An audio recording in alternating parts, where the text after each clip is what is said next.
সম্মানিত সভাপতি, উপস্থিত এই মণ্ডপের কমিটি, বিভিন্ন পর্যায়ের নেতৃবৃন্দ, ভক্তজন, গুণীজন, সুধীজন সহ তরুণ তরুণী এবং শিশু কিশোররা আমার ব্যক্তিগত পক্ষ থেকে জানাচ্ছি শুভেচ্ছা এবং অভিনন্দন। আজকের এই মণ্ডপে উপস্থিত হতে পেরে আমি নিজেকে ধন্য এবং গর্বিত মনে করছি। পাশাপাশি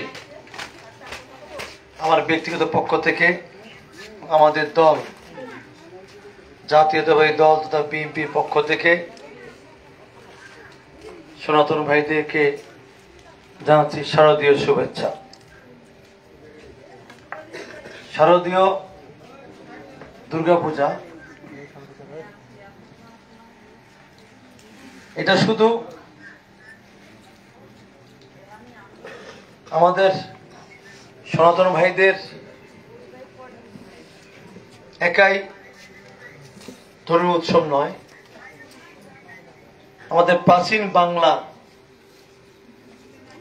প্রতিটি মানুষের সাংস্কৃতিক কৃষ্টি কালচারের সঙ্গে সম্পৃক্ত।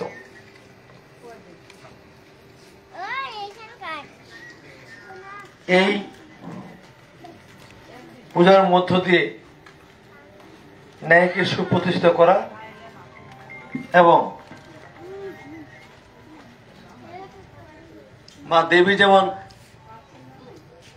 অসুরকে বধ করে সমস্ত রকম অনাচার, অবিচার, সমাজ সংসারের বিভিন্ন ধ্বংসাত্মক কর্মকাণ্ড থেকে যেন এই পৃথিবীকে রক্ষা করেছিলেন, ঠিক তদ্রূপ আজকে আমাদের এই শারদীয় দুর্গাপূজাকে সামনে রেখে আমাদের প্রতিটি মানুষের সেই সংকল্প রাখা উচিত। আগামী দিনে বাংলাদেশ হবে সাম্প্রতিক বাংলাদেশ, আগামী দিনে বাংলাদেশ হবে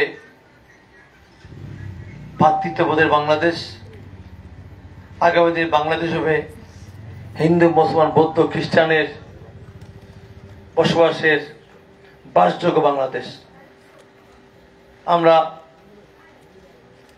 লক্ষ্য করেছি কিন্তু ধর্মান্ধ গোষ্ঠী বিভিন্ন অপকৌশলে আমাদের বাংলাদেশের দীর্ঘদিনের পরম্পরার যে একটা ঐতিহ্য, সেই ঐতিহ্যকে ধ্বংস করার অপচেষ্টায় লিপ্ত।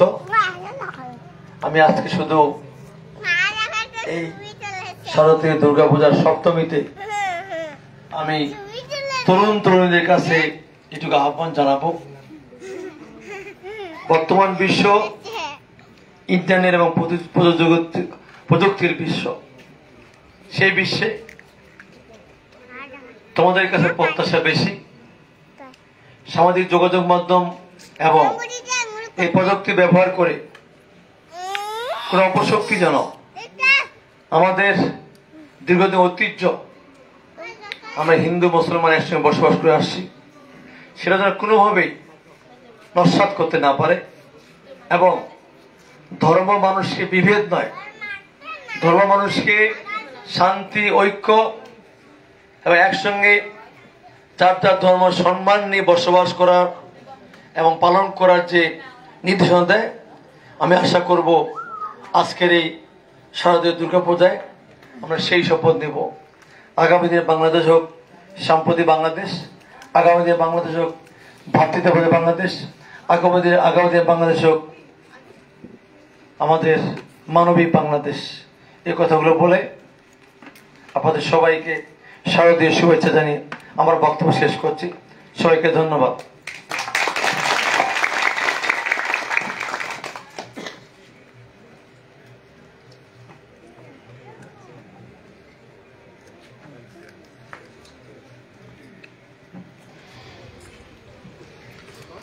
একটু দাঁড়ান।